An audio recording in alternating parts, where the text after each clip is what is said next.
Culture Soccer.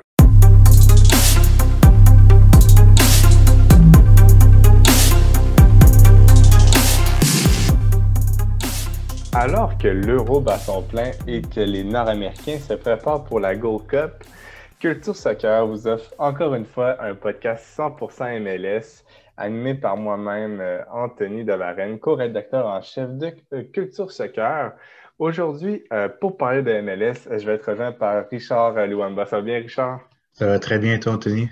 Ça va très bien, ça va très bien. Écoute, une troisième fois au podcast. Faut avouer qu'on s'entend bien. Ouais, franchement, la chimie est présente, puis je suis vraiment content d'être avec toi aujourd'hui. Ben, moi aussi, je suis content. Merci encore une fois d'avoir accepté l'invitation. Et d'ailleurs, aujourd'hui, ça risque d'être un podcast très intéressant. On va pas forcément vous parler de match, mais on va vraiment y aller plus avec un récapitulatif de la saison. On va parler de nos équipes surprises et également pour nous, qui va être le Rookie of the Year, donc la recrue, le jeune joueur de l'année. Qui est un nouveau venu en MLS. Donc, on va vous parler de Homegrown, également de la Super Draft. Donc, on va regarder les deux modèles parce qu'on s'entend que c'est pas tous les équipes de MLS qui vont vers la draft. Je pense rapidement à Philadelphie qui désormais à chaque année échange ses choix. Donc, on va voir c'est lequel qui a plus de chances niveau jeunes joueurs. Donc, ça risque d'être très intéressant, mais rentrons dans le vif du sujet. Parlons de nos équipes surprises. Puis, il faut avouer que cette saison à MLS, il y a quand même beaucoup de surprises. Si tu veux, Richard, je peux te laisser commencer avec ta première équipe surprise. Donc, ma première équipe surprise, ça a été le Dynamo de Houston parce qu'au début, je les voyais un peu plus vers le bas du classement parce qu'il n'y a pas eu de changement au niveau du mercato. Mais étrangement, ils m'ont vraiment surpris par leur style de jeu et par même au niveau de l'infrastructure, même au niveau de l'administration, vu qu'ils ont eu un nouveau propriétaire, il y a peut-être un peu plus d'ambition par rapport au club et ça, c'est une bonne chose. Mais si j'y vais plus en détail, en fait, c'est surtout l'apport offensif de Tyler Pasher pour tous et celles qui le connaissent et qui suivent un peu la USL. C'est lui qui a été l'un des meilleurs buteurs de son équipe avec le Indy 11. Il a marqué quand même 10 buts et 2 passes décisives du côté du club de USL. C'est un joueur canadien qui a 26 ans, mais qui a été excellent du côté de Houston, qui apporte beaucoup d'aspects offensifs dans cette équipe-là. Et je pense que ça, c'est très surprenant parce que Houston, c'est une équipe qui avait un peu plus de misère à compter des buts.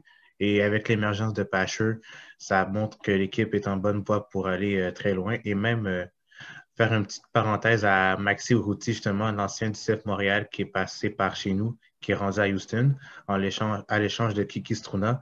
Donc, Urruti, justement, lui qui a commencé la saison avec Houston, ça a été très fructueux. Il a été très, très bon. Même encore une fois, aujourd'hui, je pense qu'il a quoi, 5 buts avec Houston, ce qui égale son record avec le CF Montréal. Et même encore là, sa contribution avec l'équipe est très, très bonne parce que son style de jeu cadre parfaitement avec le style que Tab Ramos, l'ancien sélectionneur des U20, U23, je crois, des Américains, évolue du côté de Houston. C'est quelqu'un qui aime vraiment presser, qui aime aller vraiment au physique, qui aime chercher la position du ballon tout en étant très physique, comme je l'ai dit une autre fois. Donc, forcément, ça cadre bien avec Urruti. Donc, franchement, Houston, c'est une équipe qui me surprend parce que sur papier, c'est pas la plus belle des équipes, mais franchement, ils travaillent très, très fort. Et c'est des joueurs qui cadrent parfaitement le style de jeu que Tab Ramos essaie d'implanter et ça marche. Donc, franchement, chapeau à eux. Oui, exactement. Il faut lui donner raison. Je dois t'avouer que moi aussi, Houston, je l'avais mis dans mes choix. Puis pour revenir, tu l'as dit, Taro Pasher, selon moi, c'est le meilleur joueur de Houston en ce moment. Il y a 2 buts, 2 passes décisives, mais c'est aussi, au-delà des statistiques, il est très important dans le jeu. Et qu'est-ce qui prouve ça également, c'est Indy 11, depuis son départ, on est habitué à aller voir au haut du classement. Depuis son départ, en 10 matchs, c'est seulement 4 victoires. Le coach a été remercié, Martin Rennie, l'ancien de Vancouver. Donc, rien ne va plaindre Indy 11 et je pense que Tyler Pasher en est la grande cause. Sinon, moi également, pas je les voyais dans le haut du classement, mais je pense que j'étais un peu plus positif que la majorité des gens. Chez Culture Soccer, à chaque saison, on fait les paris un peu là, insolites. Et moi, j'avais dit Tim Parker, meilleur défenseur de l'année. C'est quand même un très bon pari, là. J'aurais pas mis 100 $ dessus, mais je m'attendais à une certaine performance de Houston cette saison, surtout avec des joueurs comme Tim Parker, Joe Corona, des joueurs, des vétérans MLS, et même Maxi Urruti, qui honnêtement doit en surprendre plus d'un à Montréal. C'est comme tu l'as dit, là, il est déjà à 6 buts en 11 matchs. C'est totalement fou. Sinon, moi, un autre joueur que je pense vite comme ça, c'est Derrick Jones, que je connais très bien de Nashville, qui a également joué longtemps en USL avec Nashville. Pas qui a fait ses débuts en MLS, il avait déjà joué avec Philadelphie, mais il a fait son retour en MLS la saison dernière, a très bien fait avec Nashville. Et Houston a voulu peut-être lui donner un rôle un peu plus important. Et pour l'instant, ça lui sourit. Il a joué tous les matchs. Est vraiment important, est un pilier au milieu de terrain. Donc, Tab Ramos a fait beaucoup d'acquisitions. Beaucoup d'acquisitions, on pourrait dire, mitigées. On s'entendait peut-être pas à un Tyler Pasher aussi performant. Un Maxi Urruti qui marque, un Joe Corona et un Derrick Jones qui joue bien au milieu, et même un Tim Parker qui défend très bien. Et ça lui sourit pour le moment. Est-ce que ça va durer toute la saison? On ne le sait pas, mais pour le moment, ça va très bien pour Houston. Une 6e place dans l'Ouest avec 14 points en 11 rencontres. Donc, ils sont bien dans la course pour les séries éliminatoires. Reste à voir si ça va continuer, mais je pense que avec le nombre de nouveaux joueurs et l'importance de ceux-ci, j'ai l'impression que ça va juste s'améliorer au fur et à mesure de la saison. Est-ce que c'est moi qui me met un dos dans l'œil ou... Non, moi, je pense pas. Je pense que je suis d'accord avec ton avis parce que je pense que Houston, il y a comme une sorte de progression qui s'en vient parce que, outre les acquisitions, tu vois qu'il y a comme une sorte de structure au niveau administratif avec les nouveaux propriétaires qui sont arrivés. Là, tu vois qu'ils veulent un peu plus mettre de l'argent sur la table pour que l'équipe évolue et ça commence à se transmettre également sur le terrain parce que c'est sûr que comme on l'avait prédit, que ce soit Culture Soccer et même de ma part, je voyais pas Houston arriver. Ça, pour la lutte en séries éliminatoires, moi, je les voyais un peu plus vers le bas du classement, peut-être pas les derniers, mais vers le bas. Donc, franchement, chapeau à eux parce que c'est sûr que sur papier, c'est pas l'équipe la plus rayonnante, mais ils travaillent tellement fort. Et ce que je remarque également du côté de Houston, c'est surtout, moi, j'aime beaucoup Memo Rodriguez, un jeune joueur qui a été formé à l'Académie de Houston et qui a commencé sa saison avec Houston, justement. Donc, forcément, ça, c'est une bonne chose pour eux. Et ce que j'ai remarqué avec ce gars-là, c'est qu'avec Tab Ramos, il a voulu le changer en tant que numéro 8, en tant que numéro 10 et non en tant qu'ailier parce que toute sa formation, ça a été un ailier, mais avec Tab Ramos, il a décidé de le changer en tant que milieu plus axial, ce qui est peut-être une bonne chose selon moi parce qu'on voit que Memo Rodriguez a une énorme importance au niveau du milieu de terrain. C'est quand même lui qui alimente surtout les routiers, même les Papa Pico, que j'aime également, et même avec Tyler Pasher, justement. Donc, ça, c'est un gros changement qui a été majeur selon moi parce que ce gars-là, franchement, c'est un excellent joueur. Donc, oui, franchement, Houston, étonnamment, surprend un peu les prédicteurs. Donc, franchement, je suis très content pour eux. Surpris, très surpris, mais très content pour eux. Oui, exactement. Et si on regarde un peu leur saison jusqu'à présent, en 11 matchs, c'est 3 victoires, 5 nuls, 3 défaites. Donc, ça perd pas beaucoup, mais ça gagne pas beaucoup également. Donc, tu sais, si justement ces joueurs-là prennent encore plus d'importance, les nuls risquent de se convertir en victoire et c'est là que ça va faire une différence. Parce que je me souviens que l'année passée, ça a été un peu le même scénario. Malheureusement, ils étaient tout près des victoires à plusieurs reprises et malheureusement, ça finissait souvent en match nul. Donc, on espère que la patte de Tim Parker va prendre effet et que peut-être que Houston va encaisser un peu moins parce que c'est quand même 16 buts encaissés en 11 rencontres. Donc, ça encaisse quand même beaucoup. Donc, s'ils sont capables de pallier à ça avec, je sais pas, un haussement de niveau de la part de Valentin, de Lundqvist, ça pourrait bien marcher. Et honnêtement, je pense qu'ils n'ont pas de pression à Houston. Actuellement, c'est la deuxième saison de Tab Ramos. La première a été vraiment très décevante. Donc, s'ils se battent pour les séries éliminatoires, je pense que être dans le top 10, ça serait une bonne performance de la part de Houston. Donc, c'est à surveiller, mais honnêtement, Tyler Pasher, je pense il commence bien sa carrière MLS.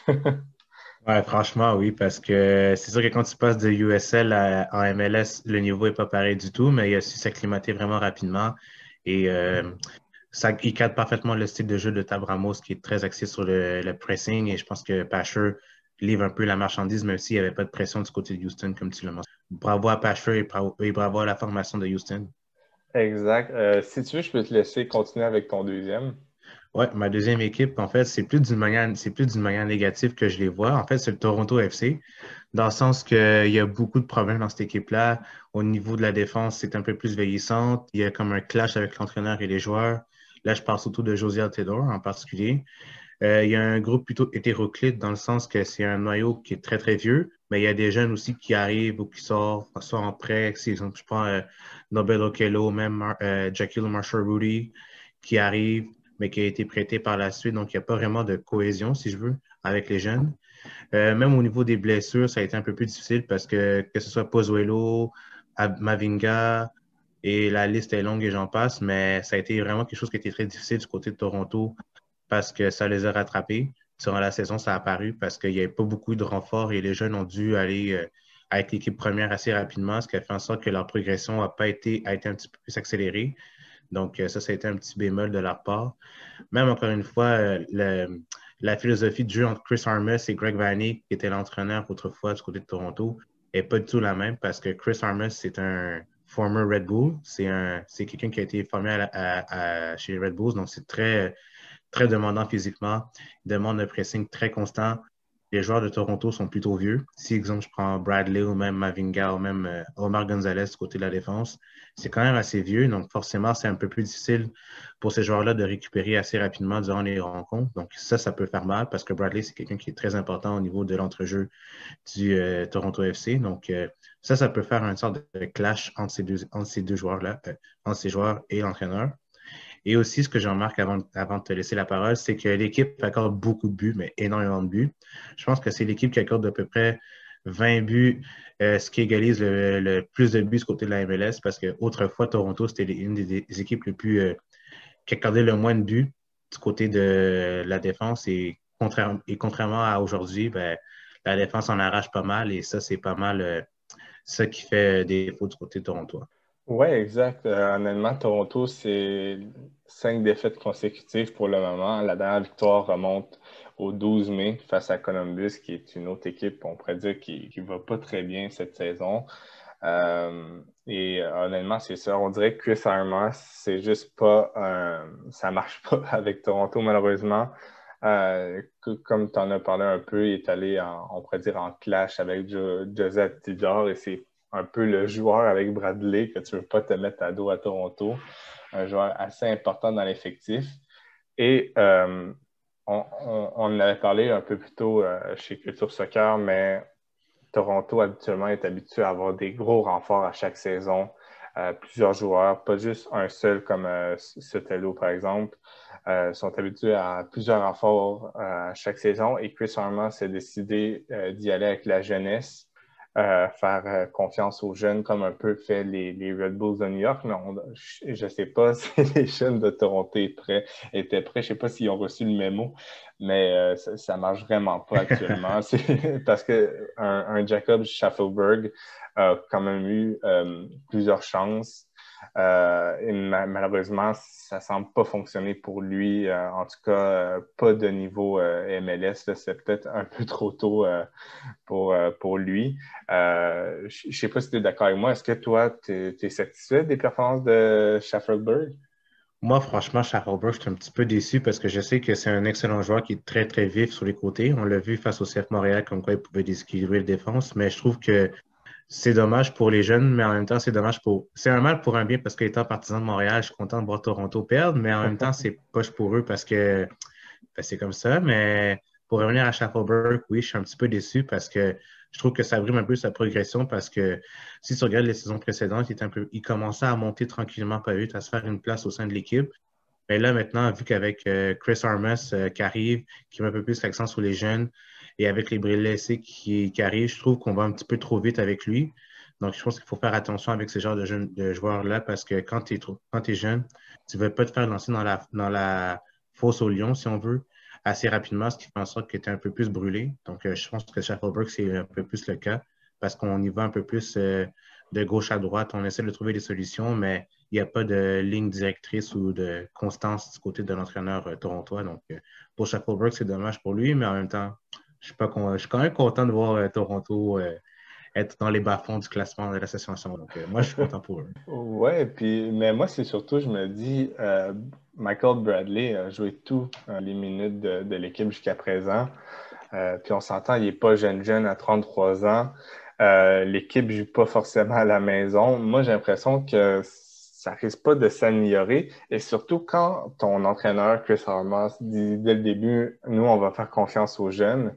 Et après ça, quelques semaines plus tard, en début de saison, tu prêtes ton meilleur espoir, selon moi, Liam Fraser, à Columbus. Honnêtement, moi, je trouve que c'est pas cohérent forcément parce que tu as un Michael Bradley qui joue à la même position, qui commence à être de plus en plus vieillissant, et celui qui pourrait le remplacer, accumuler de très bonnes minutes en MLS, tu vas le prêter à un de tes plus grands compétiteurs, le champion en titre. Moi, honnêtement, je comprends rien de Toronto cette saison. Je sais pas si tu es d'accord, mais le Moi non move plus. de Je prêter comprends rien. Liam Fraser, ça va pas, là. Ouais, moi. Ouais, non, tout à fait d'accord avec toi. Je trouve que Liam Fraser, c'est un excellent jeune joueur aussi. Je pense que même moi, je le vois dans ma soupe avec l'équipe canadienne parce qu'il y a beaucoup de potentiel. Et même, je suis surpris de voir Toronto prêter Jaquil Marshall-Rudy, que moi, je considère comme l'un des joyaux de cette équipe-là, parce que c'est quelqu'un qui est très explosif et qui a beaucoup de potentiel. Mais encore une fois, Toronto, c'est peut-être une question de gestion, peut-être un désaccord avec certaines décisions de la part du club ou même de l'entraîneur. Donc, je pense que ça va être à eux de gérer la situation, mais comme on en disait tantôt, le fait de prêter certains jeunes joueurs qui sont quand même jeunes, mais qui sont comme l'expérience au niveau MLS, en la personne de Liam Fraser, je trouve ça un petit peu spécial de le voir prêter à un club qui est compétiteur ou autre, qui est le Columbus Crew. Donc, forcément, ouais, c'est une question, peut-être une décision un petit peu bizarre de leur part, mais écoute, comme je l'ai mentionné tantôt, Toronto, ce n'est pas mon équipe. Moi, je suis 100% montréalais, donc je suis extrêmement content de les voir perdre ainsi, mais c'est dommage pour Liam Fraser que je considère comme un excellent joueur qui pourrait être bénéfique pour l'équipe nationale canadienne à l'avenir. C'est ça. Oui, exact. Et pour ceux qui suivent un peu Toronto, la réserve va recommencer à jouer en USL League One. Et justement, Marshall Ruti en fait partie, Noble Okello en fait partie, Jaden Nielsen, Luke Singh. Donc, je ne sais pas si Toronto a décidé d'abandonner avec leurs jeunes, mais plusieurs jeunes jouent avec l'équipe de Division 3 américaine. Ils se sont rendus compte de leur erreur, finalement. Exact. Donc, ben là, on est le 1er juillet. Là, ça risque de... Les transferts risquent de bientôt arriver, mais tu sais, c'est à se demander si... ben, il n'est pas déjà trop tard, là. Ils sont seulement à 8 points, 8 points des séries éliminatoires dans une ligue aussi compétitive, aussi homogène que la MLS. Ça risque d'être quand même difficile à rattraper l'écart, là, mais on ne sait jamais pour Toronto. Là, c'est quand même 7 défaites en 10 matchs, donc il va falloir agir vite. Puis je ne serais pas surpris là, que Chris Armas finisse pas la saison. J'ai l'impression que Toronto a quand même Moi non été plus. habitué à un haut niveau d'entraîneur avec Greg Vanney. Et non, je pense que j'ai pas beaucoup d'espoir pour Armas, surtout que là, c'est le vestiaire qui commence à se retourner contre lui. Après seulement 10 matchs, là, ça risque d'être difficile. Et surtout que le marché Toronto, il y a beaucoup de pression parce que c'est quand même une équipe qui a gagné la MLS Cup et qui s'est rendue en MLS Cup l'année suivante. Donc, tu as beaucoup de pression de la part des fans, mais également de la direction. Donc, il faut que tu performes. Et je pense que peut-être que Chris Armas et Toronto, c'est peut-être pas le mariage parfait parce que les philosophies sont très différentes. Donc, je pense que ça va faire en sorte que ça va causer sa perte en tant qu'entraîneur du côté torontois. Donc, ça reste à venir, mais on va pas se mentir que c'est sûr que le mariage n'est pas parfait. C'est pas le mariage le plus concluant. Donc, franchement, pour Armas, c'est dommage pour lui parce que c'est un excellent entraîneur. Même Jesse Marsh avait loué ses prestations en tant qu'entraîneur du côté des Red Bulls autrefois. Donc, c'est plate pour lui, mais en même temps, c'est un bien pour le CF Montréal parce que, ben, comme j'ai mentionné encore une fois, ben, ils sont pas derniers, mais ils sont vers le bas du classement. Mais c'est peut-être une question un désaccord au niveau des philosophies qui font en sorte que Armas ne marche pas avec Toronto. Donc, c'est ça, tout simplement. Exact, ils ne sont pas derniers, mais sont à 2 buts encaissés d'être derniers. Ouais, c'est C'est une ça. question de 2 buts avec Chicago. Donc, Mhm. non, c'est ça. Ça va pas très bien à Toronto cette saison. Puis pour les fans montréalais, euh, espérons que ça continue comme ça. Exactement. Sinon, ben, moi, je peux continuer avec une autre équipe surprise pour ma part. Moi, c'est les Revs de la Nouvelle-Angleterre.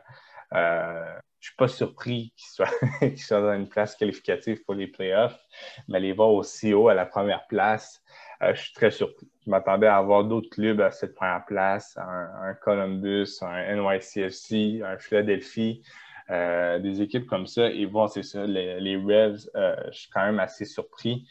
Après, on s'entend l'année passée, ils ont fini à la 8e place et tout le monde semblait satisfait. Donc, je pense que personne ne voyait New England à la première place en 2021. Oui, Carlos Gill, il est plus blessé, il est en grande forme, mais je m'attendais quand même à se faire avoir d'autres clubs en tant que prétendant pour la première place. Et je dois t'avouer que ça me fait plaisir de voir les Revs à cette première place-là, avec Bruce Arena à leur tête. C'est drôle de voir un entraîneur de MLS 1.0, la MLS originale, réussir en cette MLS. On peut plus dire 2.0, on va 3.0. Donc, ça fait Mhm. très plaisir. Est-ce que toi aussi, il y a comme une certaine satisfaction de voir un vieux de la vieille réussir malgré les changements qu'il y a eu depuis le début, là? Ouais, moi, je suis très content de voir Bruce Arena arriver là où il y en a en ce moment. C'est sûr qu'avec une équipe comme la Nouvelle-Angleterre, c'est une équipe qui est très, très jeune, mais qui a beaucoup d'expérience aussi. Puis je pense que c'est ça que ça prend pour gagner la MLS Cup parce que ça prend ce genre de mélange entre ces deux, entre les jeunes et les vieux, si je veux, en parenthèse, les Ouais. vétérans. Donc, avec Carles Hill, comme on l'a mentionné, en fait, c'est pas mal le joueur clé de cette équipe. C'est lui qui dicte un peu plus l'allure du match avec ses passes décisives et avec sa vision de jeu. Donc, avec ce type de joueur et ce type de cohésion entre les jeunes et les vétérans, c'est le mélange parfait pour voir Bruce Arena gagner. Puis je pense que, comme tu l'as mentionné, vu que c'est un coach qui est un coach qui est un peu plus école à la vieille école, je suis un peu surpris de voir ce genre d'entraîneur encore présent dans la MLS parce que si tu regardes les autres entraîneurs qui sont passés, si je prends l'exemple de Dominic Kinnear ou même Bruce Arena, justement, ça fait un petit peu bizarre d'aller voir encore présent. Mais en même temps, Bruce Arena, c'est quelqu'un qui a beaucoup de caractère, qui est quand même un gagnant, qui connaît un peu plus la game comparé à d'autres entraîneurs. Donc, je ne suis pas surpris de le voir à cette position, mais en même temps, je suis surpris qu'ils soient encore présents dans la MLS parce que, comme tu l'as mentionné, la MLS qui a énormément évolué au cours des années.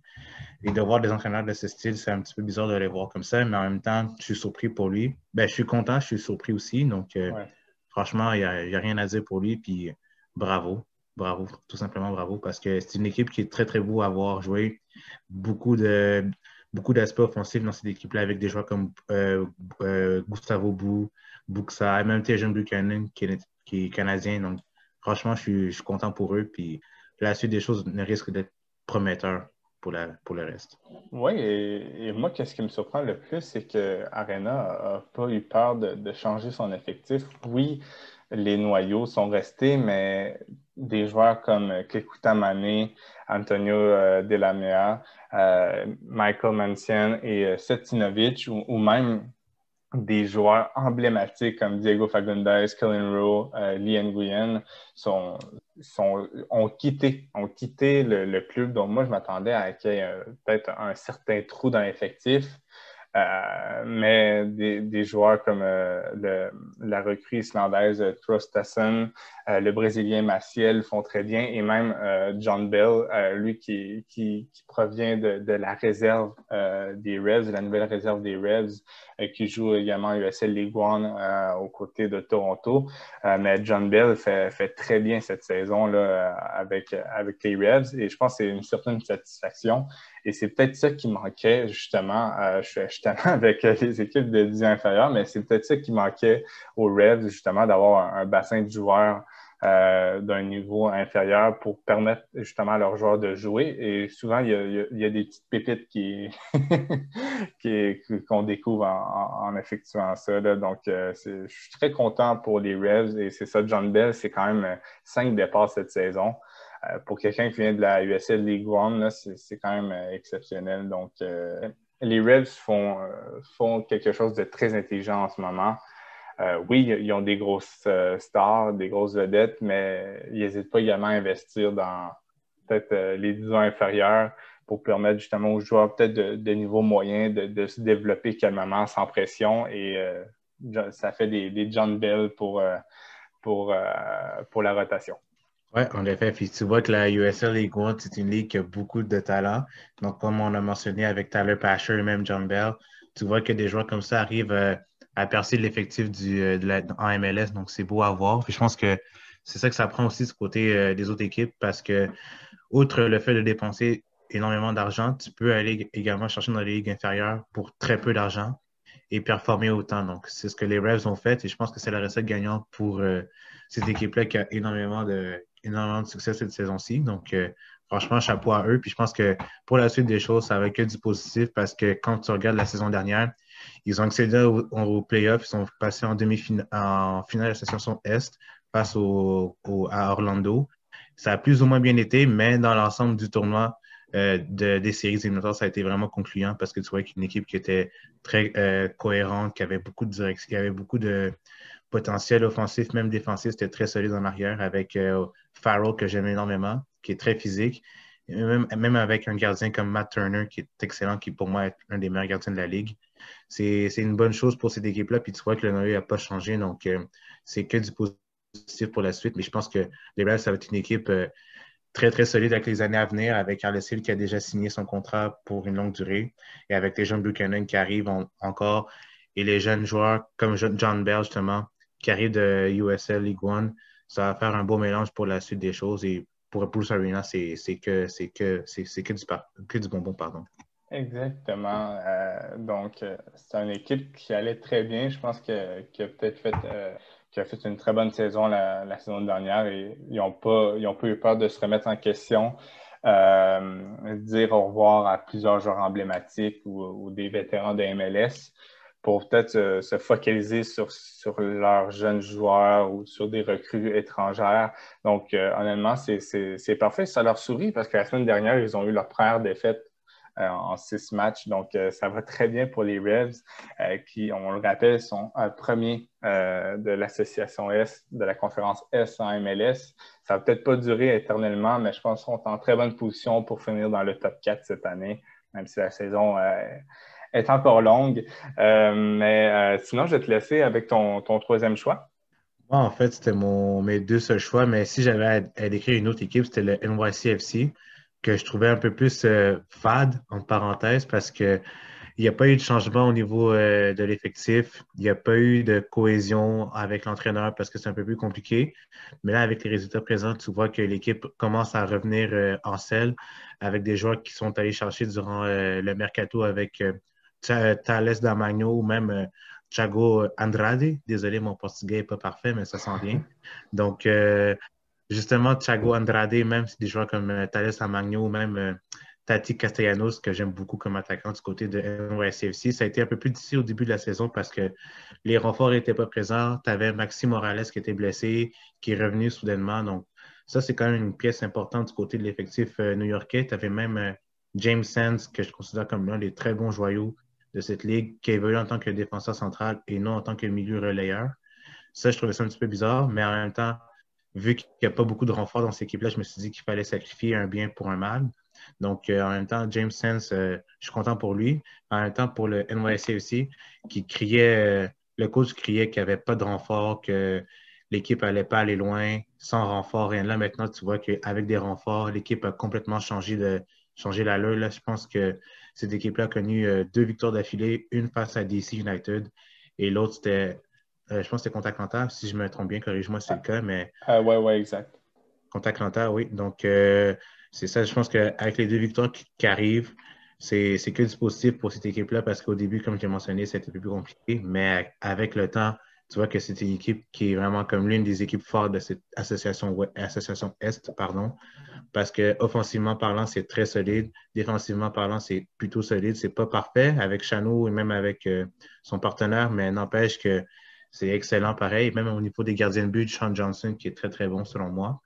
Donc, il y a une belle cohésion avec cette équipe-là et je pense que pour la suite des choses, ça va être une question de progression. Mais tu vois qu'il y a beaucoup de potentiel en avant, même en arrière. Donc, pour les hommes de Ronnie Delia, c'est parfait en ce moment. Donc, chapeau à eux parce que c'était pas facile au début, mais cette saison-ci, ils font un peu plus taire les critiques. Exactement. Et c'est le genre d'équipe que ça fait peut-être 2, 3 ans qu'à chaque début de saison, on a parfois de l'espoir. Parfois, on se dit ça va mener à rien. Souvent, ils font quand même une bonne saison régulière. Même la saison passée, c'était pas exceptionnel. Un mauvais début de saison, ils ont quand même fini 5e. Là, ils sont actuellement 4e. Et ça finit toujours, premier match des séries, une bonne vieille défaite. C'est un peu Mhm. le karma new-yorkais pour le moment, là, pour le NYCFC. Mais c'est dommage parce que c'est une équipe qui est très, très bonne, qui est très, très jeune aussi. Donc, il y a beaucoup de potentiel, mais comme tu l'as mentionné, ils sont peut-être un peu plus maudits, rendus au niveau des séries éliminatoires. Puis je pense que c'est peut-être le manque d'expérience qui fait en sorte que ça brime un peu leur progression parce que si tu arrives à dépasser ce palier qui est la première ronde des séries, là, peut-être que les gens vont commencer à te prendre un peu plus au sérieux parce que, outre le fait que NYCFC est géré par le groupe de Manchester City, je pense que, outre l'argent, si tu arrives à performer sur le terrain avec des joueurs qui correspondent parfaitement à la philosophie du coach, là, tu peux aller loin. Mais là, en ce moment, c'est pas mal positif parce que avec les dépenses qu'ils ont fait, avec le style de jeu qu'ils veulent plus opter vers l'avant, là, ça commence à porter fruit. Mais rendu en séries éliminatoires, c'est une autre game, c'est une autre saison, comme on dit. Donc, ça reste à voir pour la suite des choses. Mais j'espère qu'ils vont pas être maudits parce que, franchement, j'aime beaucoup cette équipe. J'aime beaucoup ce qu'ils amènent au niveau offensif avec Andrade, même Jesus Medina et même Castellanos. Donc, franchement, j'espère que ça va bien aller pour la suite, mais comme tu l'as mentionné, ils sont toujours maudits en rendu en séries éliminatoires. Je ne sais pas pourquoi, mais j'espère que ça va changer s'ils arrivent à se qualifier pour les séries éliminatoires, ce qui semble être de bonne foi en ce moment. Exactement, exactement. Sinon, moi, j'avais un troisième choix, c'était le Real Salt Lake. Honnêtement, avec tous les déboires qu'il y a eu extra-sportifs la saison dernière, moi, je pensais que autre qu'une dernière place est une surprise pour le club Normand.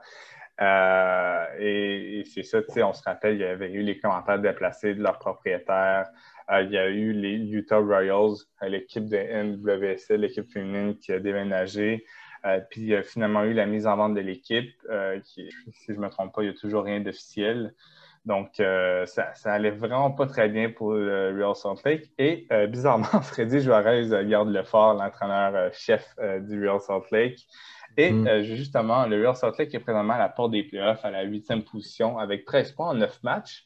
Mais qu'est-ce qui est intéressant avec eux, c'est qu'ils ont un peu leur destin en main parce que la majorité de leurs concurrents ont de 1 à 2 matchs de plus de jouer.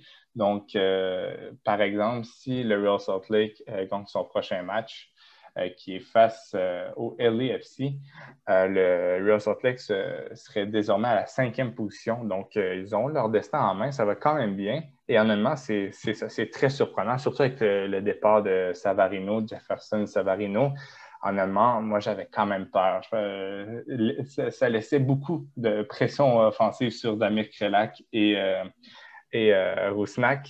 Et finalement, Anderson Rulio fait quand même bien, commence à s'acclimater à la MLS, mais celui qui régale, on s'en avait parlé, je l'avais même mis comme un prétendant au MVP Oui, c'est vrai.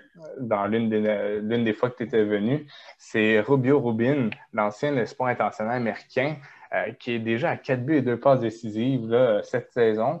Et honnêtement, c'est incroyable parce que c'est un autre joueur qui provient de USL. Il avait joué à San Diego. Donc, on parlait tantôt de Tara Pasher, de John Bell, des joueurs qui viennent de USL Championship ou League One. Et honnêtement, ça semble vraiment fonctionner, les joueurs de USL cette saison en MLS. on est habitué de voir des flops. Je me rappelle d'un Adam Young qui est arrivé à Atlanta pour rien faire, des joueurs comme ça. Mais non, pour cette saison, les joueurs qui prennent de USL, là, ça fonctionne. Et ça, j'en suis très content. Donc, le Real Salt Lake, ils surprennent. Et c'est ça, la majorité, pas la majorité, mais la plupart, il y a plusieurs joueurs dans l'effectif qui ont également plusieurs minutes avec le Real Monarchs, l'équipe réserve du Real Salt Lake. Je pense à Andrew Brody qui a joué quelques matchs, Aaron Herrera qui a débuté sa carrière là. Même chose pour Pablo Ruiz, Nick Bessler. Donc, c'est des joueurs qui sont habitués de jouer. Justin Glad également. Le vétéran, mais tellement jeune. Donc, c'est 5 joueurs qui font partie du noyau de l'équipe, mais qui ont joué beaucoup de matchs en USL. Donc, le Real Salt Lake a compris ça, que quand tu as une bonne réserve, les choses vont jamais très, très, très mal aller. Je ne peux pas dire que ça va très bien aller, mais au moins, tu as toujours une base de joueurs qui vont mouiller le maillot, qui comprennent l'importance de l'équipe et tout. Donc, honnêtement, toi, est-ce que tu es surpris de les voir aussi haut, le Real Salt Lake?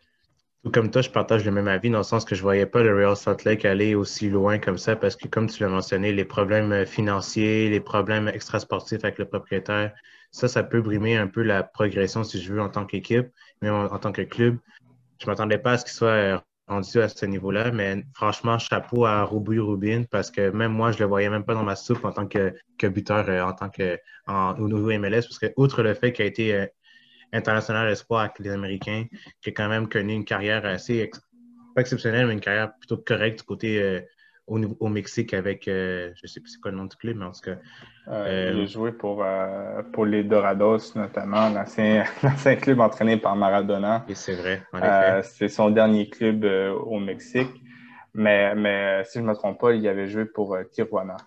Oui, exactement. Donc, je ne m'attendais pas à ce que cet attaquant soit aussi prolifique du côté de la MLS parce que c'est sûr que c'est pas facile de passer d'une ligue à une autre. Mais franchement, chapeau à eux parce que même moi, je ne les voyais pas dans ma soupe. Et même quand tu l'as mentionné, le fait que Jefferson Savarino soit parti, ce qui était pour moi la plus grosse perte de cette équipe-là parce que c'est quelqu'un qui était très offensif, qui amenait beaucoup de potentiel en avant. Donc, le fait de le voir partir, ça fait mal, mais le fait de le voir remplacé par Anderson Ullo, qui a possiblement le même profil que Savarino, c'est une bonne chose en soi parce que, encore justement, lui s'adapte au style MLS, mais ça commence tranquillement pas vite à porter fruit parce qu'il contribue beaucoup. Donc, il fallait que les vétérans tels que Krelak ou même Rusnak, que j'aime beaucoup, puissent prendre un peu plus le flambeau. Mais comme tu l'as mentionné, le fait d'avoir une bonne réserve avec le Monarch, avec des joueurs comme Ruiz, Glad et même Bisler, c'est une bonne chose parce que cette équipe-là n'allait pas très loin. Mais franchement, chapeau à eux parce qu'ils font taire les détracteurs. Ils ont même un très bon gardien à la personne de David Ochoa, qui évolue du côté des espoirs américains. Donc, franchement, chapeau à cette équipe-là parce qu'il y a beaucoup de potentiel au niveau des jeunes avec Ochoa et même avec Herrera, qui est très, très bon. Donc, voilà, tout simplement. C'est beau à voir. Exactement. Et on a même oublié de parler des départs à la retraite de Nick Rimando et Carl Bakerman, qui étaient le cœur de l'équipe. Donc, ça aurait pu laisser également un gros, gros vide. Donc, honnêtement, c'est ça. Bravo au Real Salt Lake de se renouveler comme ça. Et j'ai vraiment hâte de voir un nouveau propriétaire à la barre de cette équipe. Parce que moi, c'est une équipe que j'affectionne beaucoup en raison de leur politique sportive, on pourrait dire. Et voir un propriétaire comme ça à la tête d'une si belle équipe me rend un peu triste. Ouais, c'est sûr, c'est ouais. sûr. Parce qu'ils ont Mais gagné tellement de ils ont gagné la MLS Cup, ils sont passés à l'heure de gagner la CONCACAF. Il y a quelques années, ils sont passés proches d'être en finale. Ça n'a pas été le cas, mais n'empêche que c'est une équipe, autrefois, avec le temps de Rimando, c'est une équipe qui était très, très solide en arrière, même en avant. Moi, Beckerman, j'avais beaucoup d'affection. Outre ses cheveux un petit peu extravagants, j'aimais beaucoup son style de jeu. C'est un milieu de terrain qui était très, très solide. Et Rimando qui a connu une très bonne carrière, outre le fait qu'il soit très petit en tant que gardien. Ce qui est dommage, mais en même temps, il a connu une très bonne carrière, qui a eu beaucoup de succès, surtout lors des pénaltys, parce que c'était vraiment l'une de ses forces en tant que gardien de but. Il arrivait à stopper beaucoup de pénaltys. face aux autres équipes. Donc, ça, c'est une bonne chose de sa part. Et je pense que, outre le passé du RSA qui était très, très fructueux, qui était très, très bon, le fait de voir des propriétaires comme ça, un petit peu brimer un peu plus l'image du club, c'est dommage. Puis en même temps, comme tu l'as mentionné, c'est une équipe que tu affectionnes énormément. Donc, le fait de voir un nouveau propriétaire s'amener, du moins j'espère, ça va faire en sorte de clarifier un peu plus les choses et même de rendre un peu plus le club stable au niveau financier parce que c'est pas facile, comme on l'a mentionné, même durant les podcasts précédents, on l'a mentionné. Ça va faire du bien pour cette équipe-là de voir un propriétaire, même une vision du club différente à celle qu'on a en ce moment. Donc, déjà là, c'est un pas vers la bonne direction si on a un propriétaire assez solide en arrière. Exactement, exactement, parce que le Real Salt Lake peut faire de la magie parfois. Je me souviens en 2018, quand ils avaient éliminé le LAFC, c'était les grosses vedettes du LAFC comme Carlos Vela contre les joueurs formés au club du Real Salt Lake. C'était très intéressant. Ça avait fini 3-2 grâce à un but magnifique d'Amir Krelak. Je vous invite à aller voir ça. Ça va sûrement vous rappeler des souvenirs. Mm-hmm. Donc, ben là, il nous reste peu de temps, mais parlons pour nous nos prétendants pour le titre de Rookie of the Year, donc la recrue de l'année, qui est souvent accordée à un joueur drafté universitaire. Mais nous, on a décidé de rajouter des joueurs homegrown pour essayer peut-être comparer le niveau universitaire et le niveau homegrown. Ça pourrait être intéressant. Donc, toi, Richard, tu as choisi des joueurs homegrown, donc des joueurs formés au club, tandis que moi, je suis allé avec des joueurs Ouais. recrutés au draft. Exactement. Donc, moi, pour ma part, j'ai choisi des joueurs homegrown. Et le premier joueur qui m'est venu en tête, en fait, c'est Josh Atencio, du côté des Sounders de Seattle. C'est un milieu défensif qui peut également jouer en défense centrale. Ce que j'aime beaucoup de ce joueur-là, c'est qu'il est très, très calme. On dit beaucoup de bien de la part de ce jeune joueur-là. Et même quand Lodero s'est blessé durant la saison, début de la saison, en fait, c'est Christian Roldan qui a pris le rôle en tant que numéro 10.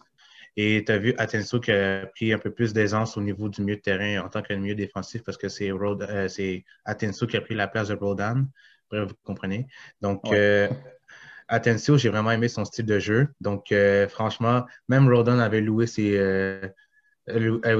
prestations en tant que milieu de terrain parce qu'il était très calme, très, très solide aussi.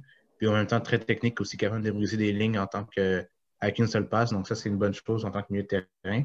Donc, Atenso, pour moi, ça a été un joueur qui a vraiment retenu mon attention durant le début de la saison, même s'il a été blessé, je crois, il y a quelques semaines. Donc, il fait souvent la navette entre le banc et même le 11 partant parce que c'est sûr qu'avec Lodero qui revient, qui se reblesse, c'est pas facile d'avoir une sorte de cohésion avec ses coéquipiers. N'empêche que l'entraîneur Brian Schmelzer accorde beaucoup d'importance à ce joueur-là parce qu'il l'aime beaucoup, comme il l'a déjà mentionné dans une entrevue.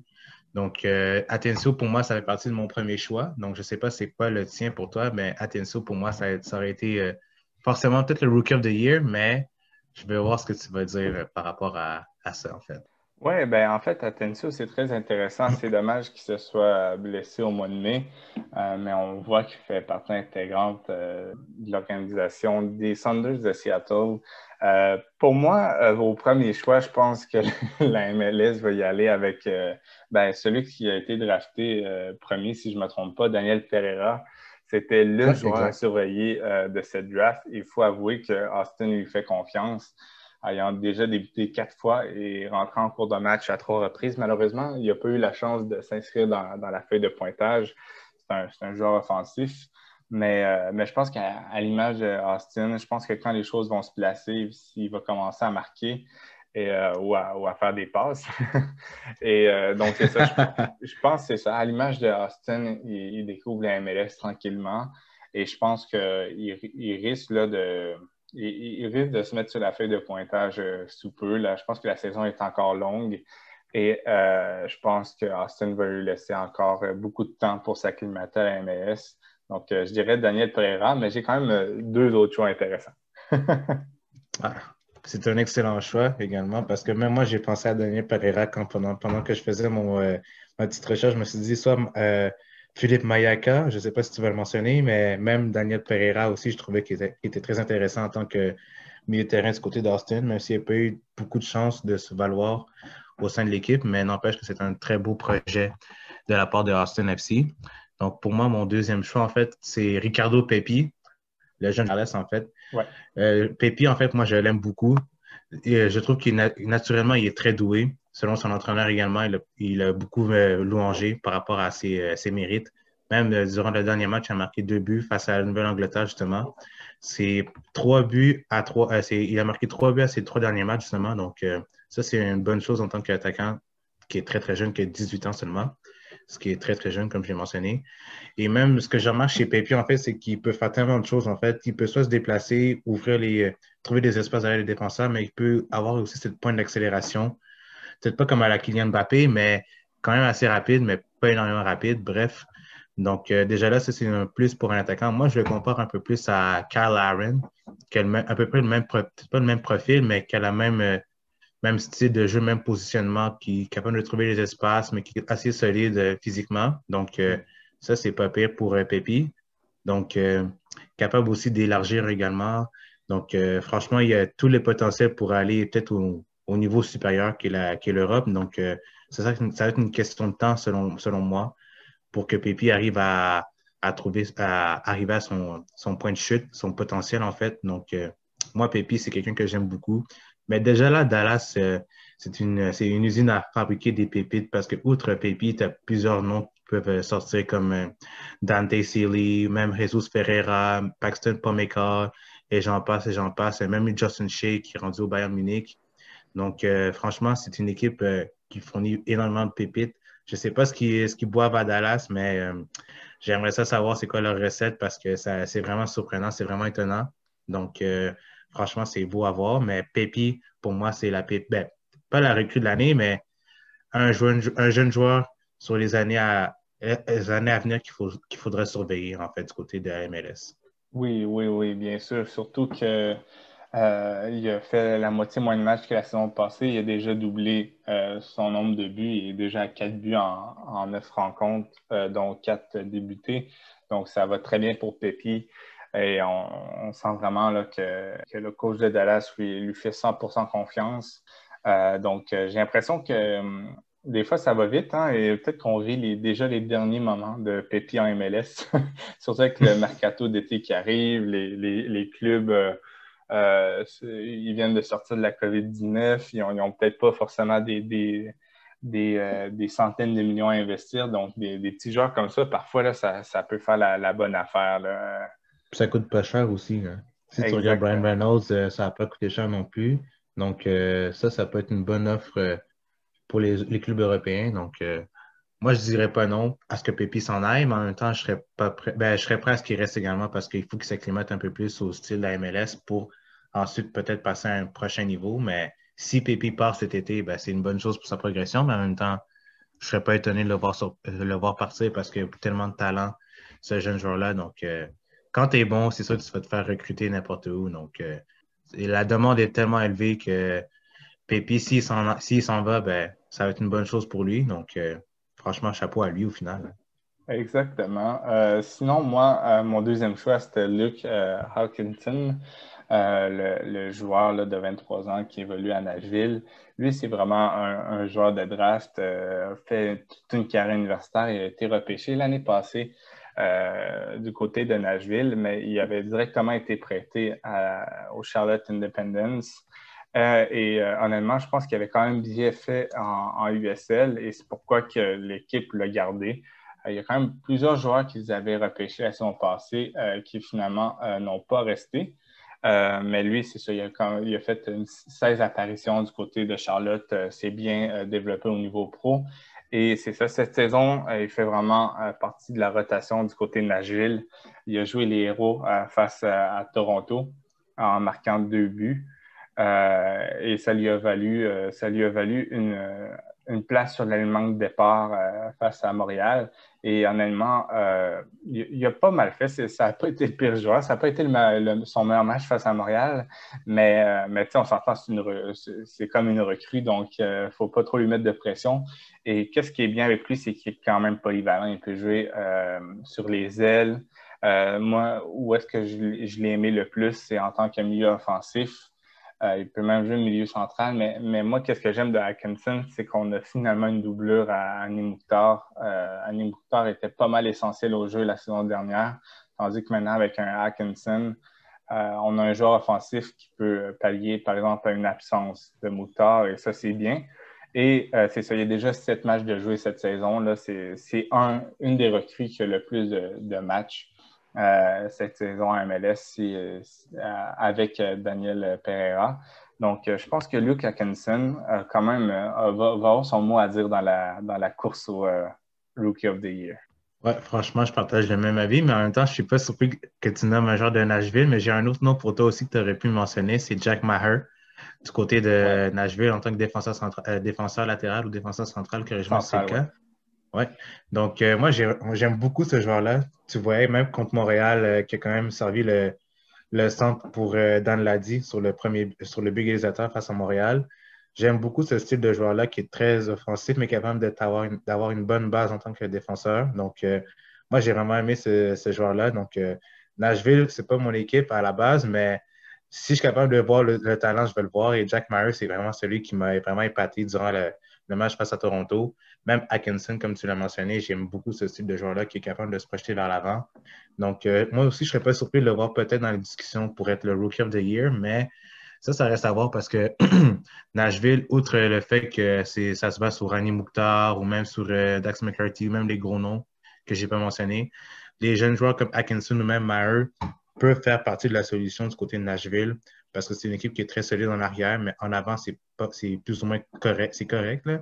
Ouais. Donc, des joueurs comme Atkinson peuvent peut-être faire brasser un peu la soupe du côté de l'équipe du Tennessee. Donc, franchement, je suis content pour eux, mais je suis pas surpris de ton choix de voir Nashville encore une fois dans la discussion. Je suis Ouais, pas surpris, en fait. c'est ça. Et Maher, c'est un très bon choix, mais j'ai l'impression que les 2 derniers matchs ont été ses 2 premières apparitions. Et c'est tout simplement à cause de la blessure de Walker Zimmerman, parce qu'initialement, Maher était prêté à San Diego. Donc, j'ai l'impression que vu que Zimmerman et Romney sont assez essentiels à l'équipe, j'ai l'impression qu'il préfère le prêter pour qu'il accumule les minutes. Donc, je pense que d'ici quelques semaines, il risque de retourner en USL pour jouer. Parce que c'est ça, je pense qu'il préfère avoir Jail Anibaba comme troisième défenseur central que faire Cyril Ban à Maher. Parce que honnêtement, quand Zimmerman et Romney sont en santé, ils jouent l'entièreté des 90 minutes et il n'y a pas beaucoup de rotation à ce poste-là. C'est plus pour ça que je ne l'avais pas mis. Ah, c'est d'accord. Mais je comprends ton choix, mais en même temps, je suis pas surpris de voir Nagel encore une fois sur les discussions dans ce podcast, mais je suis très content de le voir. Ouais. Franchement, c'est un très bon choix de ta part. Ça, je l'avoue. Je ne sais Exact. pas si tu avais un autre choix en tant que Rookie of the Year, mais moi, je peux te dire mon dernier, en fait, Ouais, ouais, si vas-y on avec a ton assez de dernier, temps. puis je vais y aller avec mon dernier Ouais. par la suite. Donc, mon dernier choix, en fait, c'était Andres Yasson du côté du NYCFC. J'aime beaucoup ce style de joueur-là. C'est quelqu'un qui est très prometteur, qui a beaucoup d'aspects offensifs très intéressants. Donc, c'est quelqu'un qui est très, très vite, comme je l'ai mentionné, très bon techniquement. Il a fait partie aussi de la cohorte comment il s'appelle, Gio Reyna et même Joe Scally qui sont rendus en Europe, du côté de l'Allemagne. Donc, Ouais. ça, c'est un plus à sa progression de jouer avec des joueurs de ce style-là. C'est plutôt impressionnant. Donc, Andrés Janssen qui a débuté la saison avec le NYCFC, j'ai vraiment aimé ce qu'elle apportait, surtout. J'ai aimé sa performance, je pense que c'était contre Orlando lors des premiers matchs de la saison. A été très, très bon offensivement, amenait le ballon, était capable de déséquilibrer les défenses. Donc, moi, franchement, Janssen, c'est sûr qu'il a été blessé. Ça n'a pas été facile pour lui, mais c'est un joueur que j'aime beaucoup, qui, comme j'ai lu récemment, c'était un des joueurs qui avait le plus de potentiel du côté de NYCFC et qui était surtout aidé par Maxime Morales parce que c'était un joueur qui le voyait énormément, qui l'accompagnait beaucoup. Donc, moi, franchement, Janssen, c'est peut-être pas c'est mon Rookie of the Year, mais c'est peut-être pas le choix numéro 1 qui me vient à l'esprit, mais n'empêche que c'est un excellent joueur qui, dans les années à venir, ça va être un joueur à surveiller parce que beaucoup de potentiel. Donc, surtout avec le NYCFC, c'est sûr que tu as plus de visibilité. Donc, Ouais. forcément, tu auras plus de chances de jouer sur le 11 partant peut-être si des joueurs comme Thaïs Damagno ou même Thiago Andrade ne font plus partie de l'équipe, vu qu'eux vont sûrement partir en Europe, ce ce qui me surprendrait même pas. Donc, ça laisserait plus de place pour Yasson, pardon, de jouer sur le 11 partant. Donc, moi, j'aimerais ça le voir un peu plus, mais c'est sûr qu'il a été blessé. Donc, ça reste à voir pour la suite des choses quand il va revenir. C'est une question d'adaptation peut-être parce que l'équipe est déjà en vogue. Donc, Yasson, j'espère vraiment qu'il va revenir et démontrer tout ce potentiel au sein de l'équipe. Oui, c'est ça. Et quand on pense formation du côté de l'Est, on pense souvent aux Red Bulls et à Philadelphie, mais de plus en plus, le NYCFC commence à sortir des bons petits joueurs. Et du côté de Yasson, il y a quand même 8 matchs cette saison, là, donc on voit que Ronny Della, peut-être qu'il ne le fait pas débuter, mais il le fait au moins rentrer assez récurrent. C'est assez récurrent qu'il le fait rentrer. Et moi, je me souviens d'un joueur qui jouait pas mal au même poste que Yasson. Jack Harrison, qu'est-ce qui est arrivé? Il a été signé par Man City, qui l'ont prêté dans la foulée à Leeds. Donc, je ne serais pas surpris, moi, de voir Yasson, vraiment pas tout de suite, mais dans 2-3 ans, peut-être être signé par Man City et être prêté peut-être dans les divisions inférieures là, anglaises pour découvrir le jeu anglais. Là, mais c'est le genre de joueur qui a quand même beaucoup de potentiel, ça, c'est certain. Tout à fait. C'est une excellente comparaison avec Jack Harrison, justement. Lui qui a été repêché par la MLS pour ensuite eu un impact instantané avec le NYCFC. Même que Pirlo avait louangé, Pirlo et même Lampard, d'autrefois, ses anciens équipiers avaient louangé ses prouesses pour Harrison. Là, rendu avec Leeds, ça a été vraiment fructueux. Et là, maintenant, en ce moment, ben, il est encore avec Leeds, mais c'est parfait pour lui parce que c'est un excellent joueur et je pense que c'est une fierté aussi de voir des joueurs s'expatrier et aller performer ailleurs en Europe. Quand tu regardes Jack Harrison, c'est peut-être l'exemple parfait de ce genre de joueur-là que peut-être Janssen va pouvoir ressembler à l'avenir parce que c'est peut-être le même profil, c'est le même profil selon moi. Et Janssen a peut-être un peu plus un meilleur potentiel peut-être que Jack Harrison, mais ça, c'est l'avenir qui nous le dira. Mais je pense que Yasson a peut-être plus de potentiel que Harrison en termes de longévité parce que c'est quelqu'un qui est très, très jeune, mais aussi qui a le profil un peu plus différent et qui a un style légèrement différent à Harrison.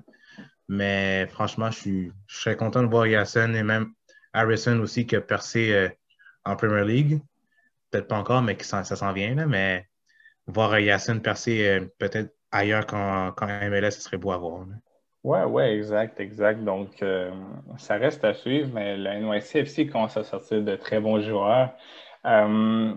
Sinon, moi, mon dernier choix, c'était Javen Brown, qui a peut-être été passé inaperçu au draft. Il a été sélectionné 23e, donc c'est vraiment pas dans les gros joueurs. Mais veux pas, Marc Dos Santos commence à lui faire de plus en plus confiance. Il évolue en tant que latéral droit, c'est un Jamaïcain. Et c'est ça, il a déjà débuté 3 rencontres, également apparu dans une, a déjà une passe décisive. Et non, en fait, c'est un international jamaïcain, pardon. Et c'est ça, il vient de l'université de South Florida. Et c'est ça, Marc Dos Santos lui fait confiance. J'ai l'impression que Javen Brown profite un peu des déceptions du côté de Vancouver pour accumuler les matchs. Et ça, c'est le genre de joueur que j'ai l'impression qu'il va rester toute la carrière à MLS, mais qui va être un bon joueur à MLS. Je ne sais pas si tu es d'accord avec moi. Je suis d'accord avec toi parce que, outre les déboires des Whitecaps de Vancouver, c'est bien de voir des jeunes joueurs arriver comme ça, comme Brown, justement, comme tu viens de le mentionner, arriver dans le 11 partant ou même dans l'effectif de Marc Dos Santos et essayer de s'implanter un peu plus au sein du collectif parce que c'est sûr qu'il faut trouver des solutions et peut-être en faisant un peu plus confiance à des jeunes joueurs comme Brown, justement, ça peut peut-être éveiller des soupçons, aller chercher un peu plus de potentiel ailleurs, parce que c'est sûr qu'au lieu de dépenser énormément d'argent, tu peux aller chercher dans ta cour intérieure, même avec des joueurs qui viennent du draft. Et Brown, je pense en profitant de la situation qui est un peu plus déplorable du côté de Vancouver, arrive peut-être à se faire un nom. Donc forcément, c'est plus un joueur du style MLS, là, on ne va pas se penser, mais Ouais. arrive peut-être à se faire un nom. Donc forcément, peut-être une sorte de stabilité aussi qui va arriver vers la fin de saison ou même ailleurs si il reste à Vancouver. Donc franchement, Ben, c'est plate pour Vancouver, mais en même temps, c'est un bien pour ce jeune joueur-là parce ils arrivent à soutirer le mal, si on veut, le bien Ouais. de cette situation-là. Donc, franchement, ben, tant mieux pour lui parce que Vancouver, il cherche des solutions et Brown arrive à avoir arrive au bon moment, si on veut. Oui, l'histoire se répète du côté de Vancouver parce que, je sais pas si tu te souviens, mais en 2017, c'était qui le premier choix de draft de Vancouver? C'était Jake Darren Ma- Hein? c'est pas Darren Mattox? Non, ben en 2017, c'était au septième choix, il avait choisi Jake Nerwinski, Ah oui, c'est vrai. qui est également latéral droit du côté de Vancouver, là. Donc, souvent, il y a quand même plusieurs positions qui sont intéressantes au draft. Et Vancouver, c'est ça. À chaque quelques années, là, ils prennent un bon joueur à la draft et ça fait plaisir. Mais tu as raison. Mais en fait, Mattox avait été repêché, mais en 2012, donc 5 ans plus tôt. Ah, c'est vrai. On s'en C'est rend pas vrai. compte, mais il y a déjà 30 ans, Darren Mattox. Eh bien, il m'a marqué ce joueur-là, il m'a marqué, c'est pour ça que je dis ça. Ouais, en fait, il y a quand même beaucoup de liens avec Jalen Brown parce que Les vient deux sont de la jamaïcains. NCAA, il a joué en Jamaïque et il a été repêché par Vancouver. Donc, c'était pas un mauvais choix également, Richard. Ah. Donc, Mais oui, c'est je suis ça. d'accord avec toi dans le sens que. Ouais. Ah, Oh non, non, vas-y, Excuse-moi. Richard, pas de problème. Ah, c'est ça. Ben, c'est juste pour conclure, comme quoi Nowitzki, oui, c'est un excellent, c'est un bon joueur qui a été repêché par Vancouver en 2017 et non en 2012. Ouais. Mais oui, c'est ça, justement. Outre les déboires de la défense du côté de Vancouver, comme je l'ai mentionné, Brown, c'est un bon jeune sur qui tu peux te baser. C'est vraiment un joueur MLS dans le sens que c'est quelqu'un qui va aller chercher de la profondeur, mais c'est pas quelqu'un qui va peut-être t'aider au long terme. C'est vraiment plus une solution à court terme.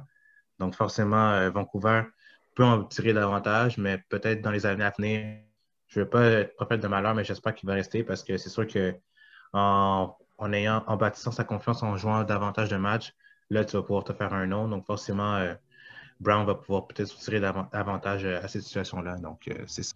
Exactement. Donc, ça reste à suivre qui est de Daniel Pereira, Luke Atkinson ou même Javin Brown.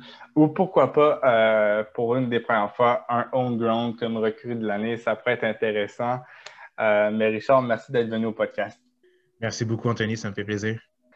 Nous, ça nous fait plaisir à chaque fois qu'on t'invite. Tu deviens pratiquement un habitué. 3 fois en l'espace de 2 mois, un peu moins de 2 mois même. Ouais, je commence à aimer ça. Franchement, amène-moi plus d'invitations. Donc, moi, ça me fait plaisir d'être avec toi. Je suis content d'être à Culture Soccer. Donc, franchement, vous faites un excellent travail. Et j'espère qu'il y aura d'autres collaborations à venir. Bien sûr, bien sûr. Je pense que nos auditeurs aiment bien te voir à l'émission. Je pense que tu connais bien ta MLS et ça paraît quand tu en parles. Donc, merci d'être venu, Richard. Merci beaucoup, Anthony. Et merci à vous, chers auditeurs et auditrices, de nous écouter à chaque semaine. Donc, c'est tout pour aujourd'hui. Écoute, Culture Soccer se prépare pour la Gold Cup, comme tout bon Nord-Américain qui se respecte. Non, non, je niaise, mais, mais c'est ça. Merci à tous de, merci à tous de nous avoir écoutés et on se dit à la semaine prochaine.